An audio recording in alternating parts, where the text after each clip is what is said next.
My dad, at a very young age, he was a promoter of Reaction Band. And Is that a DC band? yeah, Is it yeah. go-go band? Man, come Is on, that man. a DC She about to make me get the chopping on her family because she gotta know her history. She gotta know where she at. She on my land. You get what I'm saying? So yeah, It's a go-go go, band. yes, yeah. Hey, we about to make her learn how to beat her feet today. You hear me?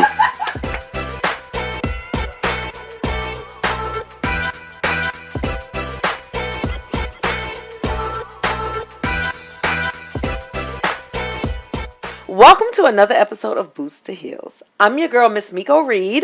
And I'm your girl, Nikki Cole Williams. And we are two Army besties determining our dog tags for Louis Bags. Yes, Louis Bags. Yes, okay. Bags. Before I want to introduce the guest, but I just want to be like, you looking like a tangerine over there. Real sweet and popping, right?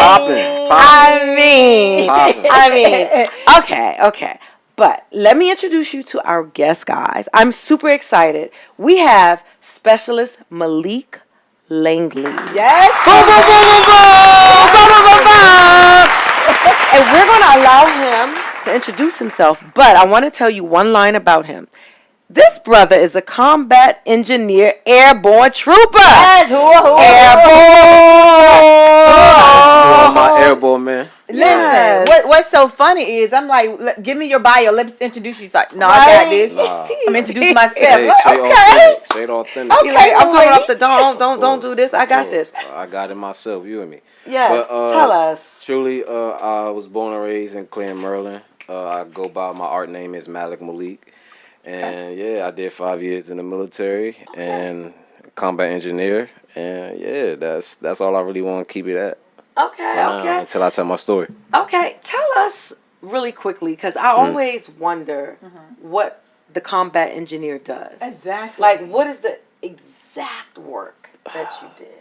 Realistically, it's the breach, but it's also to really engineer, so put together stuff and destruct. So my main time in the military, I was with a lot of sapper companies, so I was dismounted a lot. Okay. So I was with a mechanized unit down in Fort Leonard Wood, Missouri, and then once I was out in Fort Bragg, I was with another dismount unit, and that was a full sapper company. So you did cyber, basically. No, sapper. Sapper. Yes, oh, you mean so sapper ranger. So yeah. So okay. So the ranger correct. unit. Correct. Yeah, that was some serious stuff you was involved in. It was fun. Well, it was fun while it lasted. Me and Miko, we right there like logistics, and she doing paperwork. Right? Well, I was a nurse. Hold up, I was a nurse in the Army at Walter Reed. Okay, but then I transitioned because I went about that life. Combat medic, I couldn't do it. Yeah. And you know, Malik, let me just start with this because we got Boots2Heels because we were both in the military, retired. And, you know, we talked about our transition. So we talked about boots to, you know, now we're wearing stilettos. And they doing a thing. You and me. They're doing a thing. Thank you. Right. So I would like to hear about your transition from military boots to what you're wearing now. Some cool little kicks. Okay. Some slight today. Okay. Boots to some slight. Yeah, some slight. Yeah. Slight but heavy. Okay. So tell us your story. Okay, truly, my story starts really at a very young age before I even got into the military. So, like I said, my art name goes by Malik, and I am the first African American male to have his first solo art exhibit in DC at the age of 12. Oh wow! Yes. So I'm very talented. Now my son, right? Now he had his first one. Yeah. I'll show you his artwork later. Maybe you guys can work together. No, definitely will. But no, for real, tell us a little more about that before we continue. So at a very young age, I worked with the Corcoran down in DC before they moved back up to New York. So at a very young age, I knew I was gifted. I knew I was talented. I had a lot of artwork in the Coliseum of DC, the most prestigious art museum in DC, actually in the United States, let's put it that way. Wow. So at a very young age, I was gifted, and that came with a lot of pressure. It definitely did. So once at that age, I'm gonna be honest. It was the adults and the people around me that, when I set that goal out for myself, they told me how hard it was. They told me that it hasn't been done before. And as a kid, you thinking to yourself like, why is all the adults around me telling me this? Right. You get what I'm saying? So instead of encouraging, you felt correct. like they should have been encouraging correct, you, 100%. but they were just trying to give you some lessons that they had learned, but Correct. you couldn't receive it at that age. I couldn't, because it was my dream. It was my goal.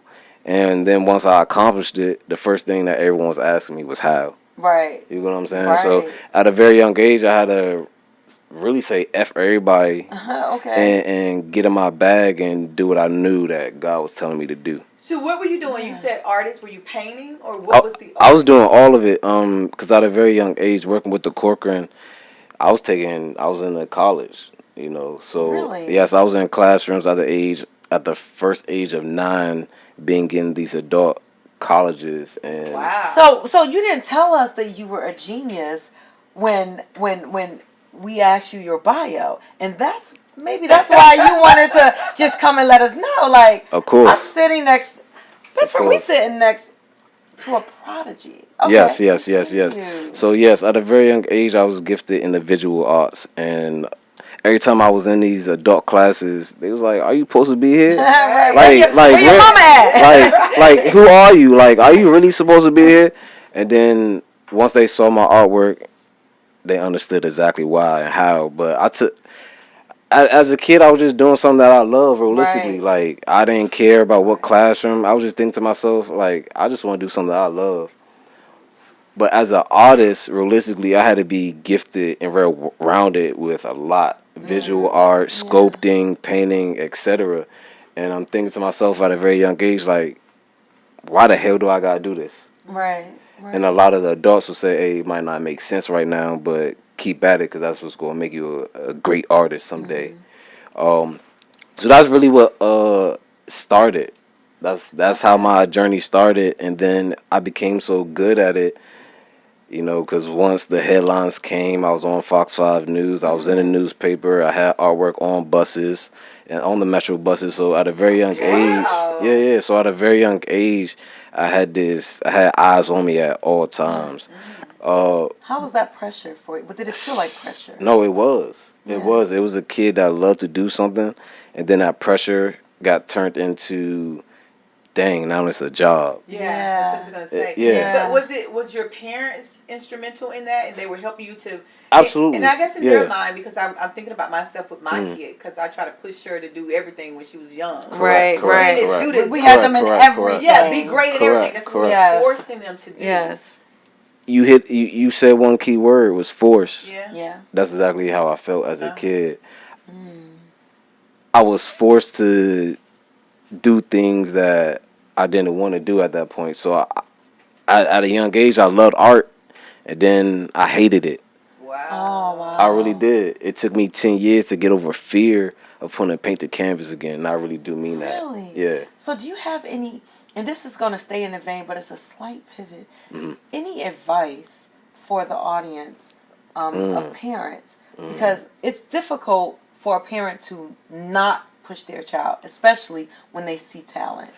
Is there a different way that could have been done? Absolutely. But the key thing is communication. At the end of the day, communicate. Learn how to listen to your child. Listen how to understand how your kid is acting mentally, physically, and spiritually. You know, it take all three to really understand. You got to put yourself in your kid's world. Sometimes I feel like as adults, y'all trying to put them in y'all world because y'all understand this world is a wicked place. Yeah. You know what I'm saying? So a lot of times as adults, we instill fear on the kids and not understanding realistically that pressure.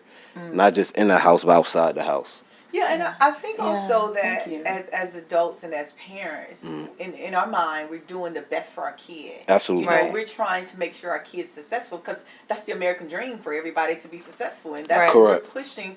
And I'm not speaking for your parents, but I'm kind of speaking for myself. It's like we're pushing you to be great, and not thinking that we're putting so much pressure on you to be great. Our push is actually pressure, not. Absolutely, but Hey, I also gotta do the shout out reaction band because my dad at a very young age he was a promoter of reaction band. And Is that a DC band? Yeah, Is it Go-Go band? Man, come Is on, that man. a DC Hey, she about to make me get the chopping on the film because she gotta know her history. She gotta know where she at. She on my land. You get what I'm saying? So yeah, It's a Go-Go go, band. yes, yeah. Hey, we about to make her learn how to beat her feet today. You hear me? But yeah, he was the manager of reaction band. So at a very young age, I was also in the clubs. At a very young age, yeah, I got to see and experience a lot at a very young age. So you grew up at a very young age. Yeah, I did. Yeah. Did you have siblings? Yeah, I got siblings. Okay. Yeah. They were in the club with you, or were you the only one in the group that had the talent? No. It wasn't Michael even. Jackson.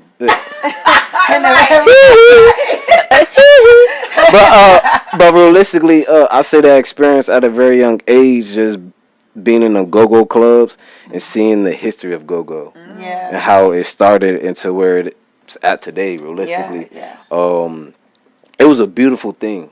So going back into what we was talking about is when it came to my dad, he instilled so much into me. He taught me, the ins and outs of how the clubs go. He taught me how to just, if I love something, one thing he always told me, do more. So he always used to ask me, are you giving 100%? Nah, give yourself 110%. Because even if you think you're giving yourself 100%, 9-10, you giving yourself 80. So he's always told me at a very young age, give yourself 110%. Because then you know that you're exceeding the bar more than a lot of people ever will. So it sounds like your dad was very instrumental in shaping who you are today. Yes, but without a king in a household, realistically, you need a queen. Okay. So shout out to my independent mom. At a very young age, she ain't playing no games. She was very old school. So yeah, she ain't playing no games. So she made sure at a very young age that I was in them books. Okay. Yeah, I was in them books. She cared about school. She didn't care about nothing else but besides me real life getting education. So let me ask you a question. So, and you talk about your parents, and you talk about the pressure that was put onto you from your parents. Correct. Is there any resentment there, or is it? Ooh. Is it? That's a good question. That's a great question. That's a good question. It was at a very young age when the kid just want to be a kid. Yeah. But knowing the responsibility and the weight that you carry, so you have to grow up fast and hold that weight. Did you ever tell them? Did you ever have a conversation? Have you ever spoke to them about, how much pressure you felt at the time? Or at that time, no. Now as a man and who I am today, yes. Okay. And how much different would you do with your kids? Would you do different? Because we still would want our kids to be great. Would you do something different? Honestly, I'm going to be honest. We just live in a world that's kind of effed up right now. Yeah. So right now we have a lot of kids listening to their peers more so than the elders and the people that came before them. So that's really a tricky question to really ask or to really answer, because you can give a kid everything they need and want, but that don't mean they're going to listen to you. Right. So it's really about understanding the audience, right? I can go in the hood right now with my suit and tie and talk to a kid and tell him everything that he needs to be successful. That don't mean he's listening. Right. You know what I'm saying? So it's about knowing your audience, going into the hood, going into these rough environments, and understanding their pain, understanding where they come from. Because at the end of the day, they go look at you and be like, "Man, I don't care what you gotta say. I still got mouth to feed." Yeah. Do you have kids? No, I don't. Okay. I'm single. Okay. Okay, Boots2Heels. Okay, I'm single, yeah. Got a love connection. Single, out fresh. there, Boots2Heels. Yes. Yeah. Young man. Yeah.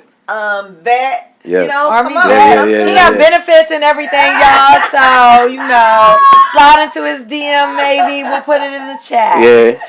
But I have another question for you. Yes, go ahead. Where did you go to high school? So I went out, it's down in Woodbridge, Virginia, Garfield High School. Okay. At the time, shout out to Indians, but right now they changed their name to Red Wolves. But that's my stomping grounds. That's my school right there. Okay. Yeah. And you joined the military right after high school? No, I didn't. So after high school, I was going to get a scholarship to Radford But nice. then that year they ended up canceling the boys track and field program. So you ran track too. Here we go. I'm a track star. I didn't. I should have been. I swear. I should have been in the Olympics. Did she just say that? No. I swear. This is her claim to fame. I should have been in the Olympics. In Dooley County back in the 1900s. Yeah, I ran the Olympics. why she playing her like that, y'all? Exactly. That's what she does. Exactly. Come on now. So No, I don't believe it. I don't believe it. But yes, I ran track. What But my did you run? real talent was in pole vault. Oh. Yes. Oh, like Miss Trenchball on a. No. Pole vault? Yeah, the pole vault is the event where you run with the stick and you gotta jump over. Oh, okay. So yes, but to answer your question, I did the 200, the 100, the 4x2, the 4x1, Wow. the 4x2. You was like me. They not like us. They not like us. Hey, they don't build them like us no more. You hear me? But y'all got it. I only ran like marathons and half marathons and things like that. Hey. And Army 10 milers consistently. Man. I That's a whole nother topic about the military running. I thought I was fit because I ran track. No. Hell no. Once I put them boots on and joined, Yeah. whoo, that came a 2 mile. Oh my gosh, I think my back still hurt. Work, yeah. Working up, hard work, yeah. Give me your name, yeah. We can do some cadence up in here if you want. Oh, they trying to make me mark time march in here. Mark time. So what led you to joining the military? Tell us that. So because, like I said, Radford ended up canceling their boys track and field that year. I ended up doing a year in college, but then I felt like that wasn't for me. Yeah. So I really wanted to push myself to the max. So I really wanted to leave home, and I wanted to prove myself. You know, I really wanted to prove to myself how much can I push myself to the limit. So I really wanted to become a Green Beret. That was my real goal. Yeah. Okay. That was my ultimate goal. Explain to our viewers what a Green Beret is. It's different from a red beret, y'all, and a black beret. Definitely from a black beret. Definitely I'm from not. a black beret. I'm not gonna go in too much detail, but a Green Beret is a person that works in the special forces. So they're the ones that really go undercover and do a lot for the society, more than you actually recognize nor realize. So shout out the men in green. Shout out the men in them tan berets. Yeah. So shout out all the berets. Yeah. So and also with the berets, it's green and tan, all of those. Correct. Like, red. With that comes a lot. A lot of pressure. A lot of eyes. Yeah. A lot. Correct. And I can imagine after the time they spend in the military, they need to be on somebody's couch because they go through a lot. Somebody, I dated someone years ago who was one of the colors. Okay, color. You know, they just went through some of the things they had to go through just to even make it to that point. Absolutely, and because this month is Mental Health Awareness Month for men, we're losing a lot of vets to suicide, and I really want to talk about that. Yes, please. And this hit home for me, and you know, and that's why I wanted to come on here and tell my story. But it's really not just my story. I met a young man down in Fort Leonard Wood, Missouri, and I can remember like it was yesterday because another sergeant came to me. He was like, "Hey, we got a new private," and he said he's from the DMV. He jokingly said, "Hey, y'all might know each other." I'm thinking to myself, you know how it go. You ain't really from the DMV. Hey, what? Come on now. Right. You know, so, you know, I decided at that time to just be his mentor. And from day one, we was listening to the same music. He using the same lingo, like Mo, all that stuff. Right. You know, you really from the DMV, you gonna know that lingo. So since day one, I knew he was realistically my soul brother. Yeah. And this is a brother that, you know, no one really understand how hard we are on ourselves living in the DMV. Like we carry ourselves at a high standard more than a lot of people realize. But with that, people think realistically we're cocky.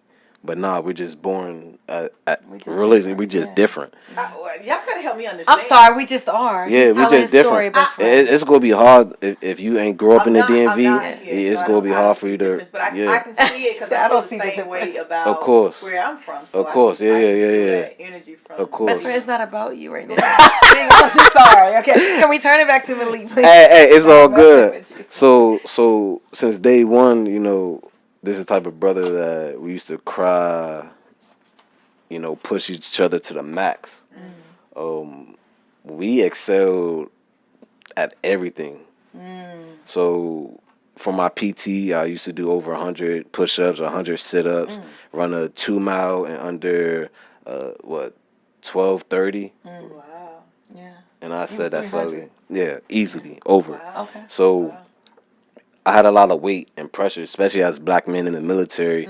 We always got eyes on us. We always have to carry ourselves in a different standard more than a lot of people recognize nor realize.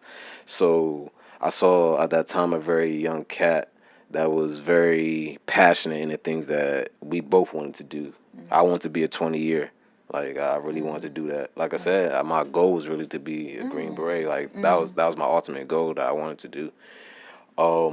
But then COVID hit, and a lot of people don't know this, but from 2019 going into 2020, a lot of our brothers and sisters lost their lives to suicide, and that was at 20%. And then the very next year, from 2021 into 2022, it skyrocketed to 45%. Yeah. So you telling me plus or 5%? You telling me our brothers and sisters are losing their lives due to self-inflicted injury? And that wasn't just military. That was just overall. Right. No. That was military. Oh, those statistics Yes. are military. Those are military statistics. Go look it up. And I can speak upon it because that young man that I met, and I knew he was my soul brother, he ended up taking his life, and that's when I found out he was my cousin. I'm so sorry. Yeah. So that's why I look at life differently. That's why I push myself to the max. That's why I care about mental health, because right now we playing the Tetris game, and we got a lot of vets as well that also losing their lives right now. But when are us as a people going to speak up about it as if it's not going on? When are we going to start getting the Pentagon to recognize that it's time for us to do something about it? June is Men's Mental Health Month. It is a time to remind our fathers, brothers, sons, husbands, and friends that it is okay to not be okay. We've had the chance to speak to some men, specifically men in the military, and they have explained that for years they've kept everything bottled up. They didn't think they could talk about it until they did. They now know that strength isn't silence, it's speaking up. Did you know that men are less likely to seek help, but more likely to struggle with silence? It is important to talk to a friend, call a counselor, or just ask someone how they're doing and really mean it, because mental health matters. Real strength starts with conversations.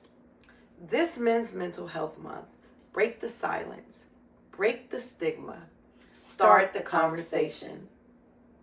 I'm really sorry. No, don't be. It's life. At the end of the day, it's life. Yeah. But it's definitely still grief, and it's still Of course.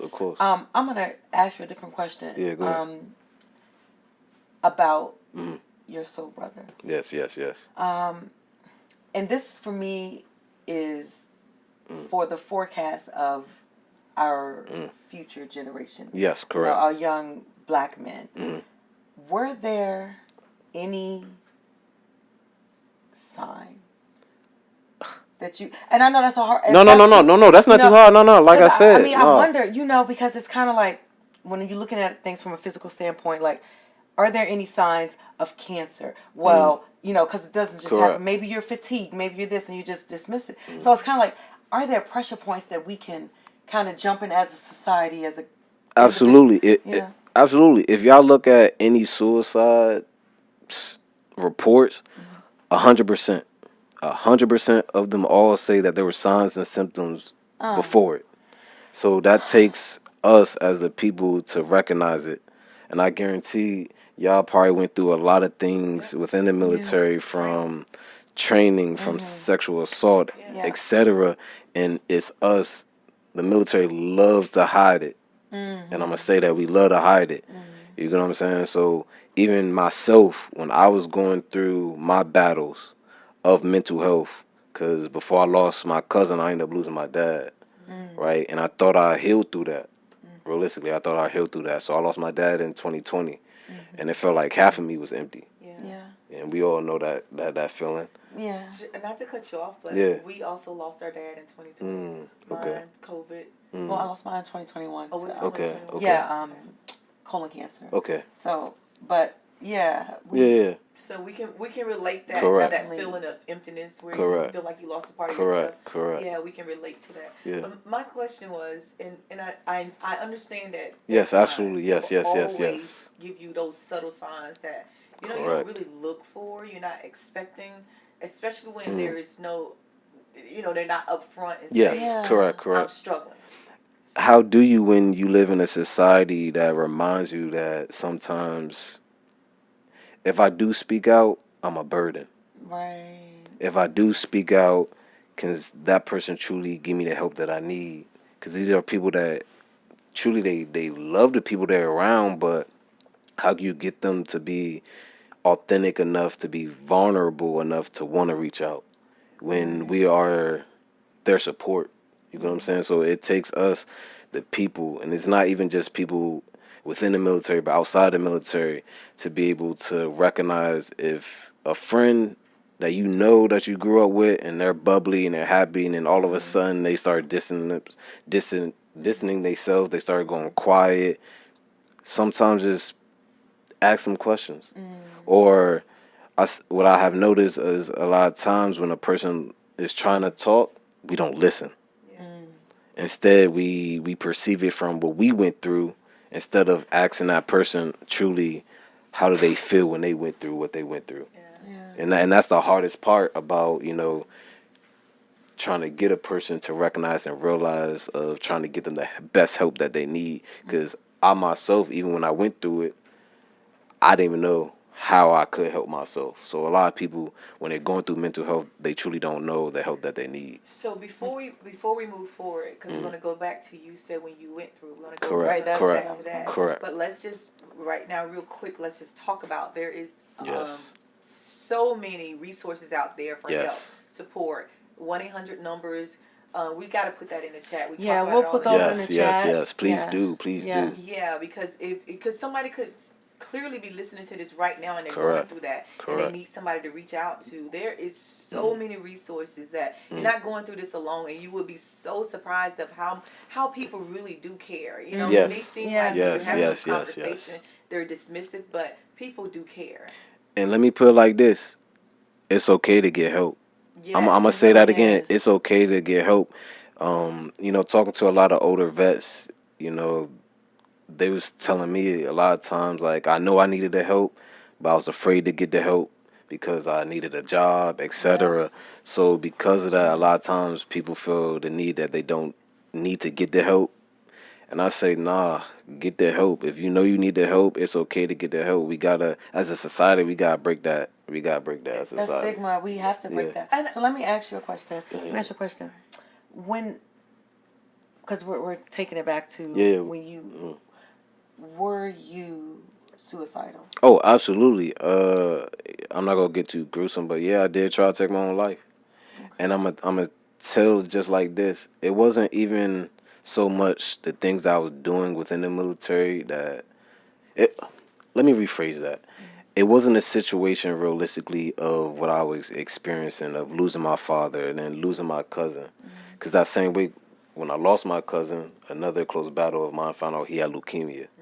So a young man at that time, I'm thinking to myself, the people that I love dearly as men, why I feel like I'm about to lose them. So it really became to a point of that wasn't even a hard part of dealing with. I was trying to deal with that sober. I realistically was. It wasn't until the military wanted me to still be that 300, and even though I was passively telling them, like, hey, I know I'm not myself. I was so mentally broken at that time, I couldn't even clear a gas mask within 8 seconds. Oh, wow. Right? So Just because a person is telling you in the nicest way possible, right, that, hey, I'm not myself, listen. Just listen sometimes, because a lot of times they not knowing I was staying up till 3, 4 o'clock in the morning crying myself to sleep, right? And I don't drink now is because when I lost my cousin, I was drinking it, Henny. Henny crazily. No, I mean, turn that liver up. Man, Okay. I got so drunk to the point alcohol tasted like water. And I was only drinking it to pass myself out because I couldn't sleep. And this is why you were in the military. Yes, correct. So that's why, as a man, I decided at that time, like, hey, shoot, I know this feeling. And I had to learn how to break out of that, realistically. That was the hardest part is, mentally you want to break out of something, but the world around you is telling you that you can't. The military telling you you can't have no time for yourself. You don't have the time to work on your mental health. So do you? Because so you feel like the military wasn't there to give you the support you need, or do you think it's because black men have a problem just opening up and say, I need help? Nah. Yes is that's a double-edged sword realistically, but I only can speak about what I went through. Right. I was asking, I needed that help. People could see. I'm a goofy person. I love to laugh. I love to have fun. I was one of our top soldiers in our unit. It wasn't until no cop, like we was going out onto a training event and we had to go through the gas chamber. We all been through the gas chamber. Yeah, it sucks, but it's nothing to be like, oh, I'm a pussy out of it. Nah, like, come on now. Like, we done it many times before. Right. But I knew if I would have put myself in that situation, I was going to get everyone else hurt. Yeah. So at that moment, I'm mentally battling myself. Like, hey, you done this before. Hey, just try to just get through it.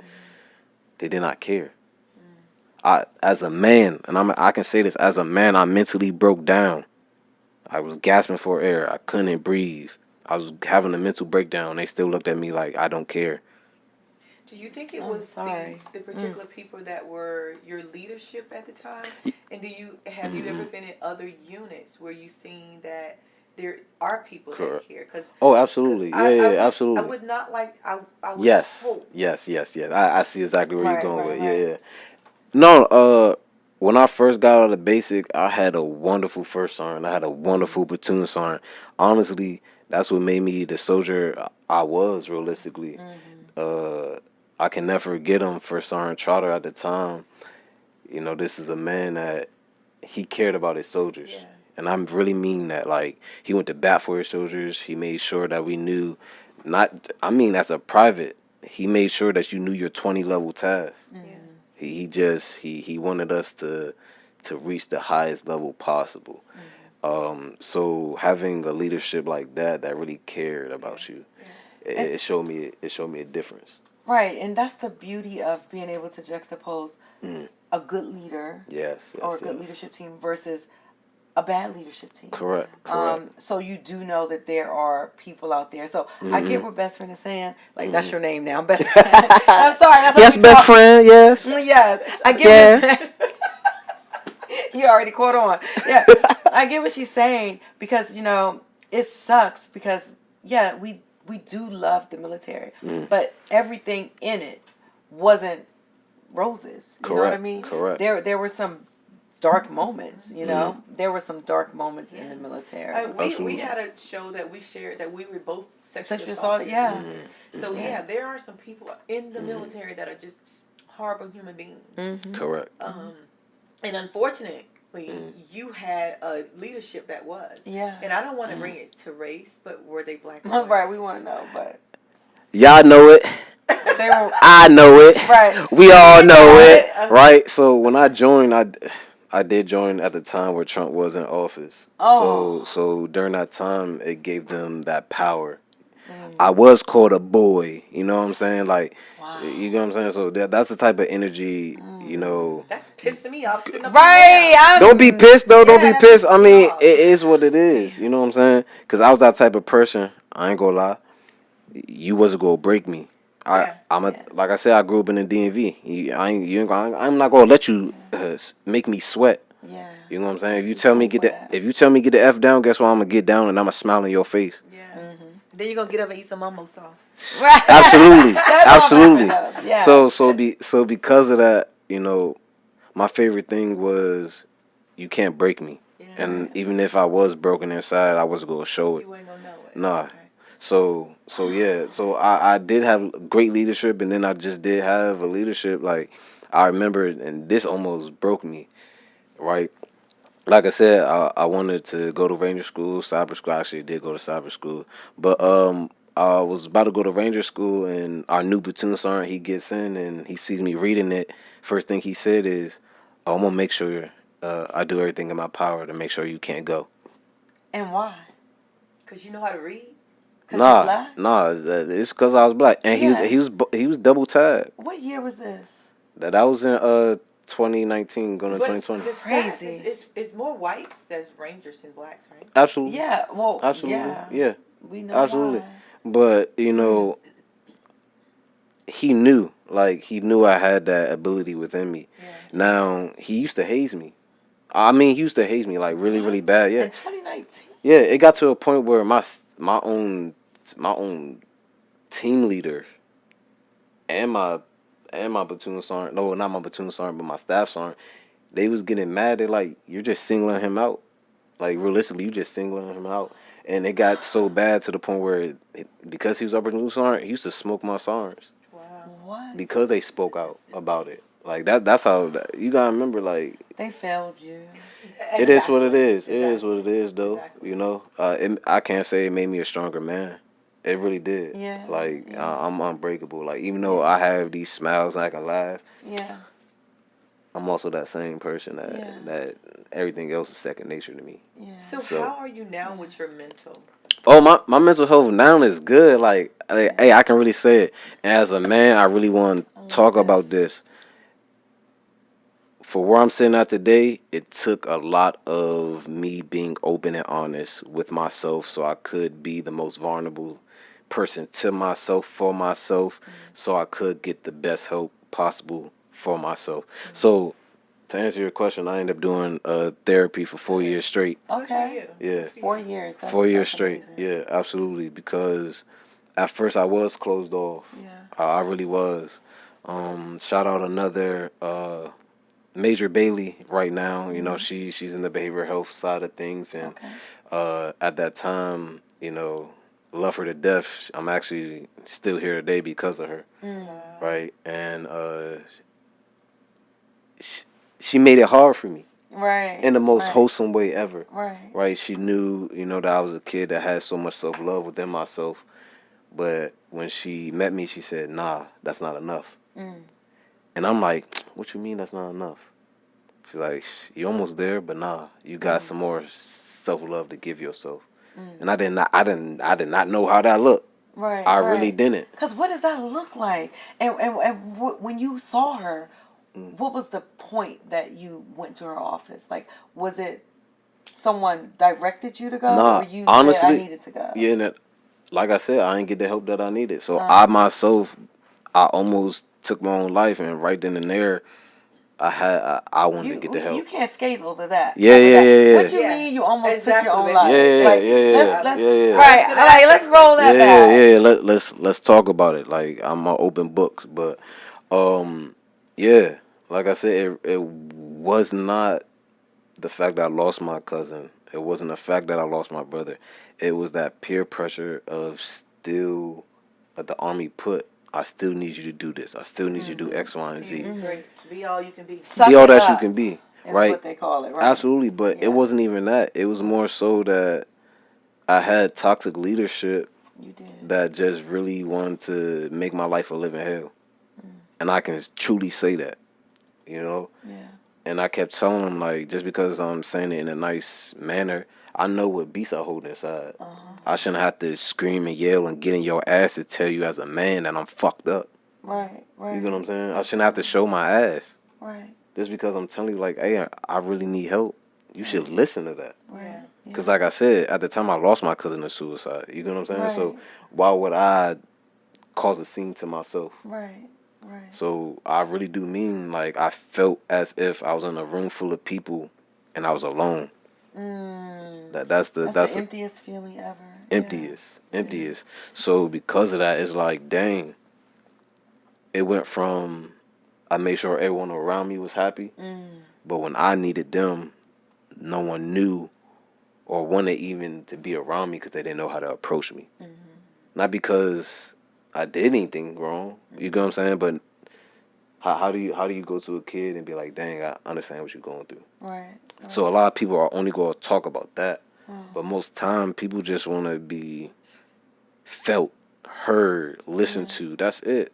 You know, if you yourself know that you don't have the best tools in your bag to help a person, sometimes just be an ear. Yeah. Realistically, just be an ear, because what happens, a lot of people that take their own lives, they're the most loving people ever. Yeah. Right? So they feel like at that time, like, no one's truly there for them. And you know, it's interesting you say that. The funniest people. There's this thing they say: the funniest people are the saddest. Correct. Like Robin Williams. Correct. Took his own life, and you wonder, how do you? Again, it takes me back to the point of how do you know when to? Now, in your case, I think it's a slightly different case because you were telling people, right? Like you were kind of telling them you needed some help. That's people at work. That's people at work. Okay. You know what I'm saying? But like I said, there are civilians that are taking our lives just as well. Yeah. And yes, I gave you the statistics of what the military was experiencing. But even when it comes to the civilian side, I think right now this is second leading cause of death. Yeah. Right? So on both sides of the spectrum. Yeah. You know what I'm saying? But it takes us as a community, the people that loves them, the people that are around them the most. I guarantee y'all best friends, right? So you understand when how you say it? Best friend. Best friend. So because of that, you can tell something's wrong with her. You can tell when she's upset. You know what I'm saying? Yeah. But y'all relationship so good, y'all can talk about it. Right. You know what I'm saying? Right. Because y'all built that connection. Right. Now, even if there's days when, let's say, there's something really heavy and you don't want to talk about it, I guarantee she go get in your ass and make you talk about it. Yeah. You know what I'm saying? Yeah, Of course, because that's the connection. Yeah. But a lot of people sadly have to say they don't have that type of connection because we live in a world of lies. We do. You know what I'm saying? People, a lot of times what I say is when people look in that mirror, they don't like the reflection that they see. So they wear that mask and they wear it so good that it's hard for people to really recognize who are you truly. Yeah. So it's about learning how to be able to see right through that person's mask. And it's easy to deceive people when Absolutely. they're not really even looking for. They love the surface happiness. Correct. Because people don't know how to deal with the sadness. Correct. So they accept what you give them, even if you're looking down. You're like, no, I'm good. I am so good. Correct. Yeah.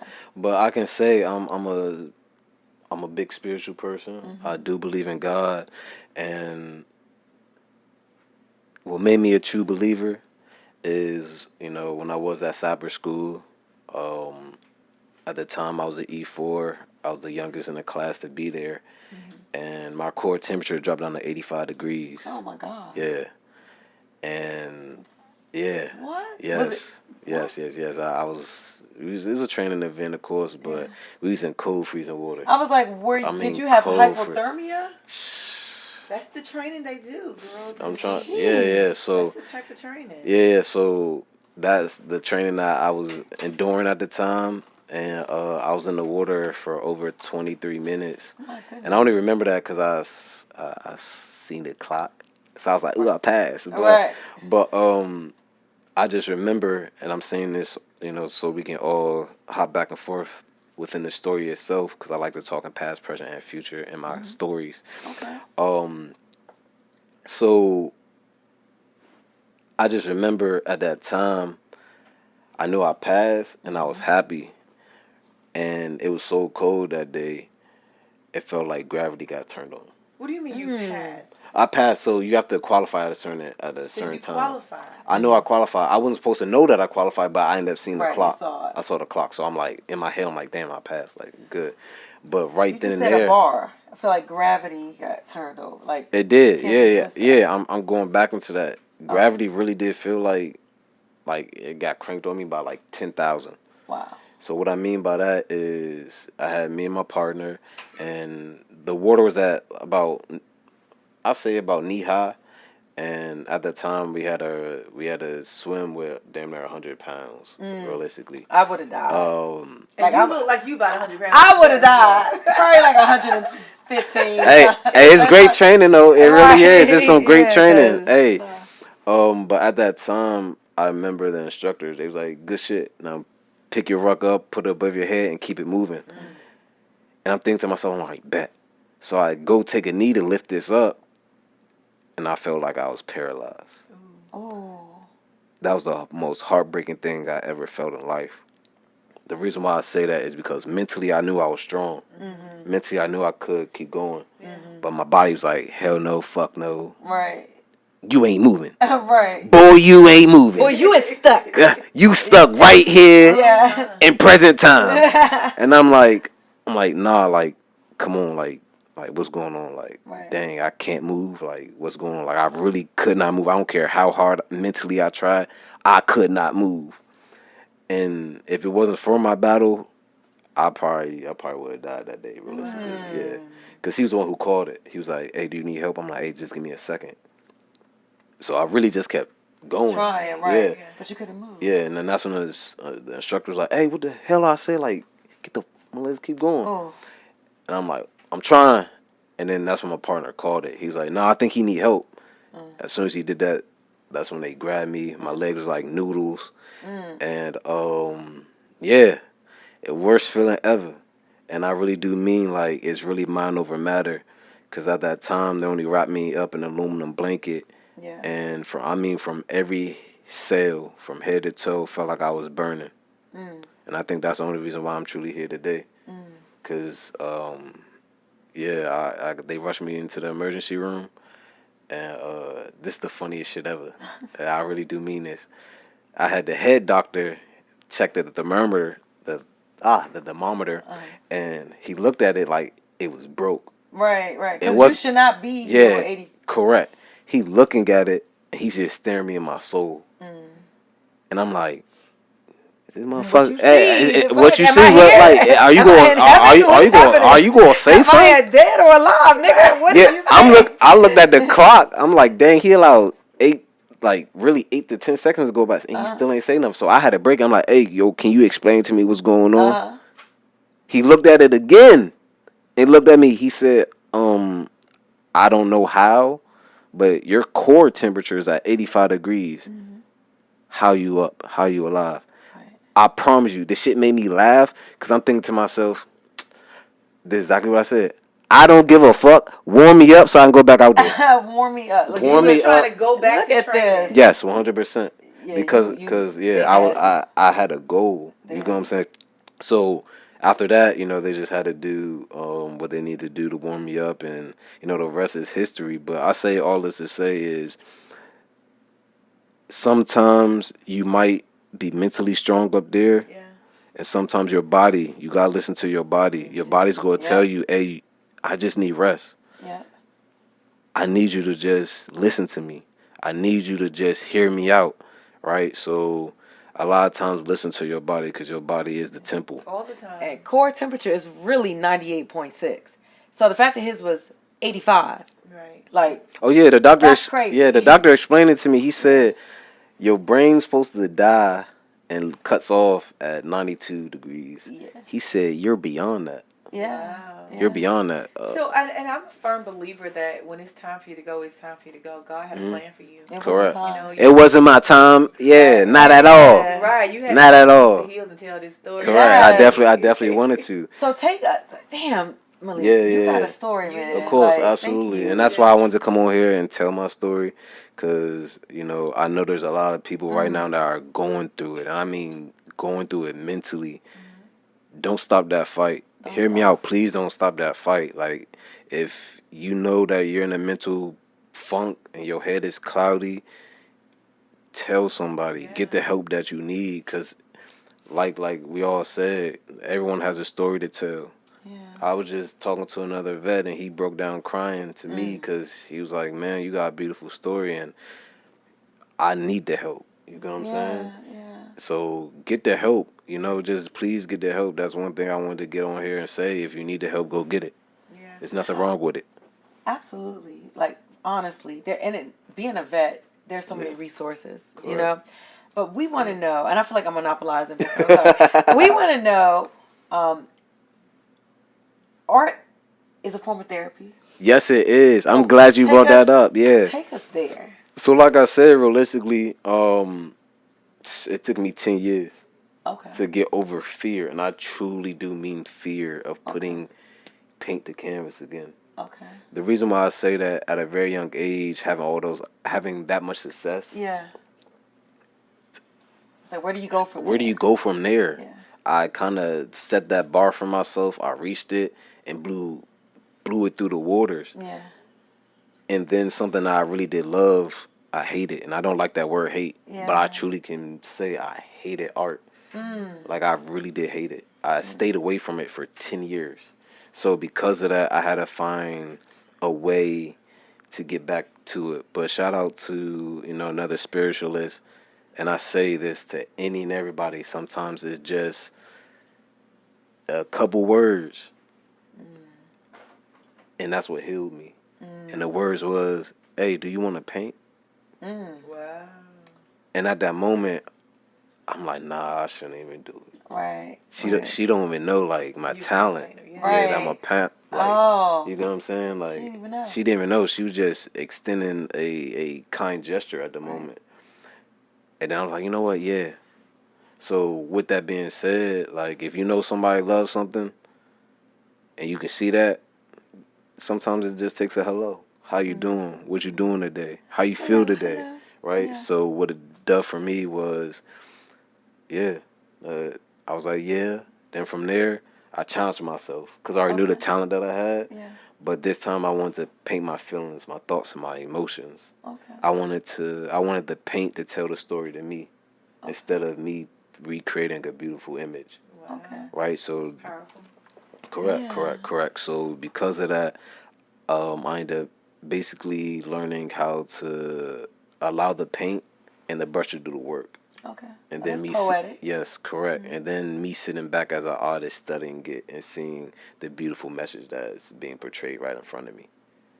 So that's beautiful. If I allowed the paint and brush to do the work, it would be catastrophic. So I allow the pen to the right. But listen, it would be so beautiful though. It would be beautifully disgusting. No, for me. Yes. It would feel good though. Correct, 100%. Boom, boom. Correct. But where can people find your art?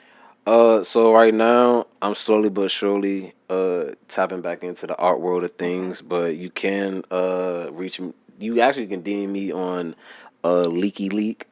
So LE, yeah. Okay. So LEKY __LEK. Okay. Just DM me and I'll be happy to create a wonderful masterpiece for anybody. Yes. And we want to show a couple pieces of his art. We have a couple pieces of art here. Yeah. So we're gonna show a couple of pieces. We'll get some. Yeah. So we can bring it out there. But here's something while they're doing that. That I would like to say to everybody. You know, what happened to you in the military is so unfortunate. Yeah. I love the military. I'm pro-military, but there's a lot of bad things that happen in the military. We all know that, as is the world. Correct. The military is just a small segment of that world. Correct. But what I would challenge everybody to do when you have people like your leadership, put them on the forefront. Bang on everybody's door until somebody listens. But you keep today in the social media world. Things are different today. It's different now. I agree. People, correct. Things will change instantly. But listen, I ain't tell you, like, that's the reason why I got out. Hey, so we wanted to know. So I got this. I got this semicolon right here. Okay. So I know my rules and regulations, and I knew I could get a waiver. So realistically, at the time, and I know y'all want to show the but no, I want paintings, to hear but this yeah. because the semicolon The means semicolon means continue your story. yes. So I got that to promote mental health. Yes. Especially for my cousin. I didn't. Yeah, it is a part of. Yeah, it's a part of the suicide awareness. The semicolon, yes, correct. Because a semicolon means that the sentence is not done. Yes. So you can use a semicolon to continue. To continue. Yeah. So I put that right there, not just for myself, but for my cousin. And I didn't get an Article 15. It was automatically UCMJ. What? Yeah, it was automatically UCMJ, and I know my handbook. What? Honestly, they could have gave me a waiver for it, but that's here nor there. But the reason why I'm saying this is because you said that, hey, we gotta bring it to light. Now, because I was an excellent soldier, a colonel, a full bird, he told me, he said, either you remove it because you're an excellent soldier, or you gotta get out. What? Yeah, and I told him what? My tattoo. And I told him, I said, I know my rules and regulations. Actually, you can give me a waiver, and it's not racist nor sexist, and it doesn't degrade anybody. It's actually to promote exactly what's going on at this time, sir. And right then and there, he still told me no. So I was like, you know what? I said, I'd rather go out on the civilian side to tackle this because I know, and I said this right to him, I said, I can't bring this to light inside because y'all hide too much stuff. And that's what I mean. Like, so what's going on? The Pentagon, right? They know something's going on. And then we have the kids that are asking for the help. Then we have the middlemen that are trying to wash it so they can't get to that next level. Right. So right now what I'm doing is I purposely got out the military so I can talk to the vets. I can talk to the people that are still in, and we can tackle this and bring this to light, because as a unit, as a community, I have a story, you have a story, we all have stories. So right now it's about us, and I know for a fact we have a lot of people outside that even if you don't have anybody, you know somebody that's served, right? Yeah. So it takes us as a community on the outside to bring what goes on in the dark to light so that the Pentagon can truly do what they need to do to help vets, especially what's going on right now. Look, they protested last night. A whole bunch of vets protested in D.C. last night. So right now, I say it's the best time as us as a community of vets to come together, tell our stories, and fight what's going on, because it really does break my heart that we're losing a lot of brothers and sisters to self-inflicted injuries. So one of the things you were saying is that your art was a way for you to, I guess, to put your, how did you say it? Like therapy. Yeah. Therapy, but you said something that it was like poetry. You're not doing the paint to the canvas. Correct. You're doing the speaking to him. So right now I have to learn. So basically, how can I word this? I started to allow the paint and the brush to tell the story for me, right? And that's very deep, and I can explain this, right? I knew I was at a whole different level of art, and I truly do mean this, is when I felt my paint cry to me. And that's the most wholesome feeling as a person like myself that's spiritual, of hitting another plateau of art. How does your paint cry? Boy, girl, let him finish this. I'm immersed in this. Cause like the paint crying. Yeah. Damn, I gotta put that in a poem. This is like poetry stuff. Correct. So being so spiritual, you know, like I said, your body's the temple. So I used to meditate every single day. So I listen to my inner voice. I listen to my inner body. So I know my thoughts compared to somebody else's thoughts and somebody else's feelings. So once I already knew I had the talent of painting in detail, then it was about, okay, how can I break away from that, and how can I feel what I'm painting? How can I understand what I'm painting, right? So then it became a point of, okay, how can I mix the two? So that's what you see right now, right? So right now, yes, it's a lot of 2D, but then that 2D becomes 3D, then that 3D, and then as you see with the pop paint, I also made it 4D, right? So I hit it at all all 4 levels to basically create something that can never be created ever again. Like Jesus have real plats there, and Yeah. you can see that it's like real. Wow. Correct. But I can tell you guys, sometimes me as an artist, I get so caught up in the flow that I get lost in it, and I myself have to sit back and study my artwork. And I truly do mean that. I truly do. Yeah.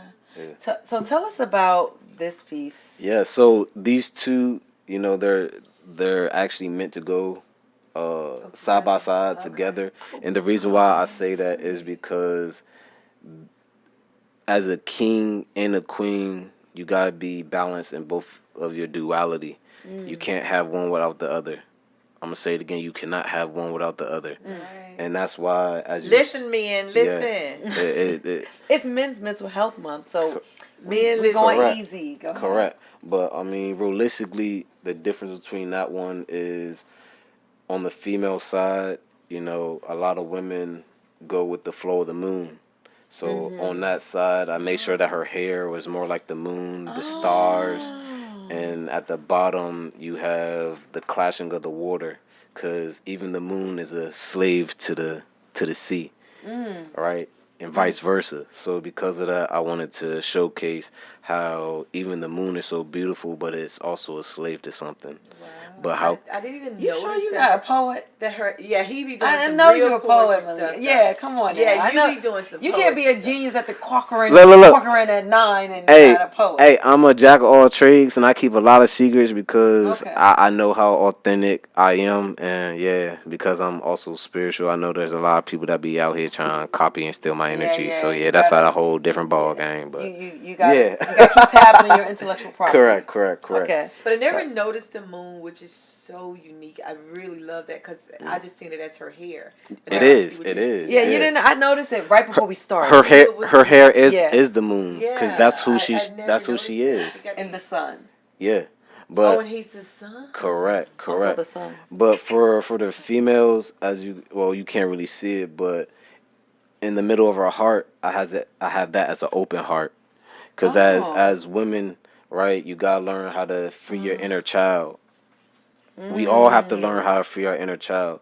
So a lot of people, they go see that gold tear, but she's really crying happiness because she found the one for her.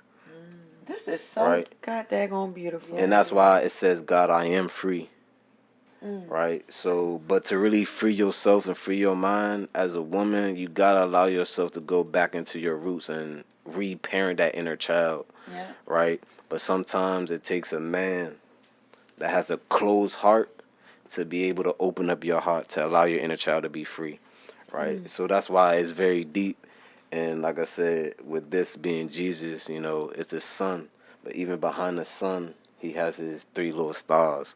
And that's what you see in the middle of her hair is stars, right? So that's why these paintings go hand in hand. But us as men, we wear our pain. So that's why for Jesus, I put, tattoos on him. Because us as men, we wear our pain, but a lot of women don't understand that. So, but he couldn't truly be who he is if he ain't have somebody that can hold his 6, and once he can sleep, guess who takes over at night, right? So it's about truly understanding the duality of, as a man, you gotta be balanced in both your masculine and your feminine. And women, y'all have to do the exact same way. But the only way you really can do that is y'all got to get out your own way. Realistically, you have to have, it's almost like this. If I know as a man, today I can only give 40%, then my lady should be able to have the other energy to pull up my 60, and vice versa. Right? You should be able to have so much love and authenticity within each other, of trust, of, hey, I see that my girl's messing up. Oh, I don't have to belittle her. I can just maneuver around her. I can be her brokenness. I can be her heavy hitter, and vice versa. It's really it's supposed to be a piece of really being able to come together as one. This goddamn Malik done took us on a journey today. Yes. I mean, goodness gracious. Correct. Like, I honestly didn't know. I didn't expect to be this full. You know, like no offense. I expect it to be like, you know, when I heard from our producer, like, oh, we got somebody. I'm like, all right, okay, cool. I'm like, oh, this is cool. I like it. But to honestly have all levels kind of just tapped into. Correct. Thank you for that. Yeah, thank you for amazing. Thank you. Like we went nowhere on this, and we just we honestly, and she don't play. We're going. Hey, top. I ain't gonna lie, cause I already know what I was bringing to the table of my authenticness. I told him I just wanted it to be truly authentic, so we can just flow as one. Yeah. So, and we did, because this one is a topic keeper. Like we gotta be back. The fact that she did not deviate from our conversation, and she literally, like, listen, we got like 10 we got topics. Yeah. This was more the vibes that we needed today. Yes. And especially with it being men's mental health awareness month. The story you shared, like you said, everyone has a story. Everyone. The fact that you shared your story with us, with our viewers, we are eternally grateful. And the hope and the goal is that it really helps someone else get through the dark space. Because, you know, we always use that term, get out of it, but it's like you got to go through it. You really do. To get out. You really do. And I say, especially because I'm spiritual, a lot of people don't talk about the dark side of spirituality. Like I said earlier in the show, most people, they don't like the reflection that they see in the mirror. So the first thing that they do is try to change the external environment. They try to get lashes, hair, gym, etc. Hold up. Hold on. I'm not knocking it. They looking good. So don't allow me to finish. Allow me to clean this up. Okay, we're gonna let you finish it. Cause they's about to give me an ass whooping on TV. On this broadcast, y'all, I wasn't ready, but what I mean, wasn't ready. No. So, but what I mean is, you know, once you can really go deep within yourself and do that inner shadow work, right? And what I mean is learning how to truly love yourself for who you are as you are presently, and I truly do mean that presently. Then magically your external environment will change, right? But you have to love all of you for who you are. And I didn't understand that until I had to look myself in the mirror and get the help. It didn't happen overnight. You said 4 years of therapy. Yeah, 4 years. It got to the point where my own therapist was like, you really don't need therapy. I'm like, I want to come back. I'm like, what do you mean? I said, hell no. I said, I'm not ready to stop. I'm not, because hear me out. We all are a different person. Yeah. You're not the same person you were last week. Right. I know I'm not the same person I was last week. I know I'm not the same person I was a year ago. Right. So all therapy does is keep yourself accountable of who you are, right, and where you want to go in life. And mental health, and I mean truly mental health, is fear and anxiety, right? Absolutely. Depression really is only is because it reminds you of the past that you haven't let go yet. Anxiety is you're afraid of who you're going to become, so you're not present today.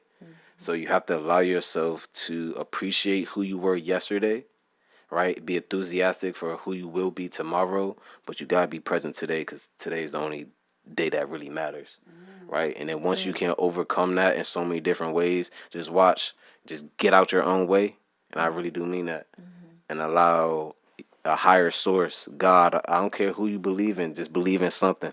Believe in something higher than you, and watch how your life change for the better, and I truly do mean that.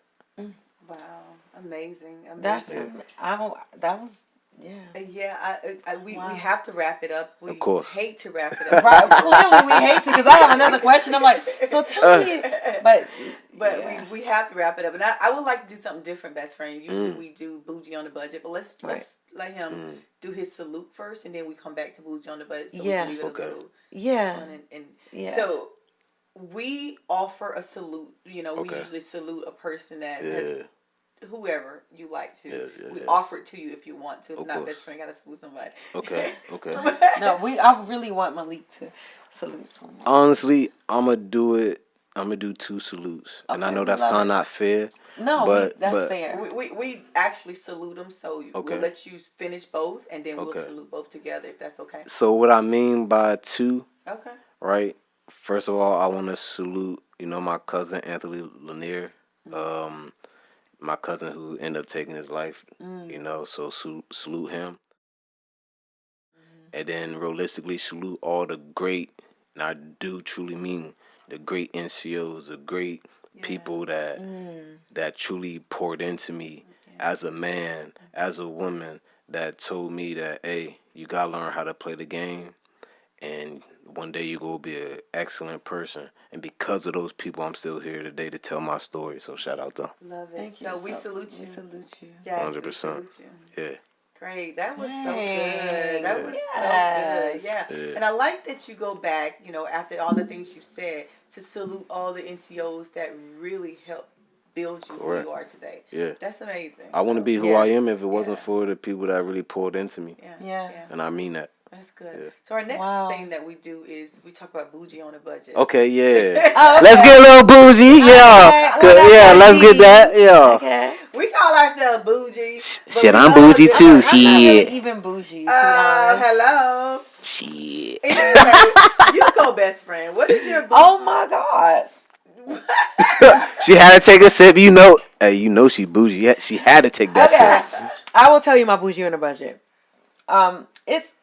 I don't even know how bougie it is. I mean, I don't even know how much of a budget it is. But there are some wine stores that have like military Mondays. What? Yeah. And I just go and they have maybe they have half off, or maybe, it's a percentage.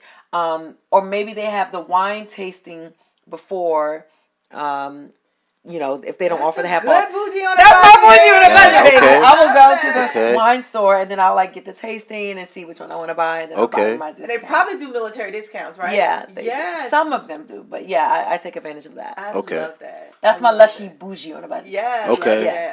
You got one? You got a bougie on a budget? Honestly, I really don't, because I'm straight bougie. No, you. I'm straight bougie, but honestly, I'm a simple man. If I can find anything that has military discount, I ain't gonna lie. I'll be, hey, y'all got military discount? That's my bouginess. But realistically, if I want it, I'm gonna buy it. That's just who I am. Okay. I like it. Yeah. Okay, so my bougie on a budget is, I like a good deal. I'm not so good at doing coupons, but you know how your bank have those, if you use this store, you will get cashbacks deals. Yes. Okay. Girl, so I go into there and I click all of every store there. I don't know. I may use it one day. That is so insane. Today I got $1.25 back cash back. Oh. I get my cash back, baby. So check all the cash back deals, because that's important. Baby, that is a bougie on a budget. I think I'm about to go bougie, y'all. Okay. On the budget, okay? Period. Yeah. Okay. Right. Wait. Oh, we're toasting. I'm like, listen. This show, though. This show has filled my soul, and this is the last show for Men's Mental Health Awareness Month. Okay. And we are so, like I said earlier, eternally grateful, appreciative. It was a pleasure. Just the openness, the authenticity, the the compassion. The thing that I know we're closing up. I know we're way over time. Yeah. The level of compassion that you still manage to have in your words, in your manner, when you speak of the toxic situations that you were in, you can still see you as a man with this level of empathy and compassion still shining through, and that's some high level shit. You know what I mean? Yeah. So we just appreciate you. Yeah. Thank you for coming. I appreciate y'all for allowing me to tell my story, because I know it's just gonna get bigger and better. Yeah. And realistically, I give it all to God at the end of the day. Because like you said earlier in the segment, God had a bigger plan for me, and I know He do. He been guiding me ever since I was a young little pup, and now I'm a man. I'm gonna keep on standing on business, and because I'm from the DMV, just watch the energy I bring to the DMV. You with me? Y'all Period. We love the DMV. Tell Don't us come for again us. where they can find you, your socials, so everybody go follow him, please. Yes, you can follow me at LeakyLeak, LEKY__LEK. And like I said, you can DM me. Like I said, I'm heavy into the spirituality, and as you can see, I'm very deep into my artwork. Yeah. I just ask, if you do want a piece, just tell me what you want and allow me to just truly be authentic, because that's where really you go get a beautiful piece. All right, Yeah. thank you. We do a toast at the end, so you gotta grab your Gatorade. It's Gatorade, y'all. I lied a little bit. I'm bougie. I don't drink. He bourgeois. And so we do our toast. So may you live as long as you want. Yes. And never want as long as you live. Yes. Bottoms up. I'll put y'all two together. Okay. Boom. Yeah. Bottoms up. Bottoms up. You know, Jesus turned water into wine, y'all, so, you know, we good. Okay. This is what we're doing. Case is champagne. Yeah. Hey, champagne is a form of wine. It really is, actually. We'll take it. So you can find us on all socials, all streaming platforms, Apple, Spotify, Podbean, YouTube, of course. Go subscribe, like, follow, and thank you for tuning in. Thank you for watching another episode. Thank you. Bye. Yo.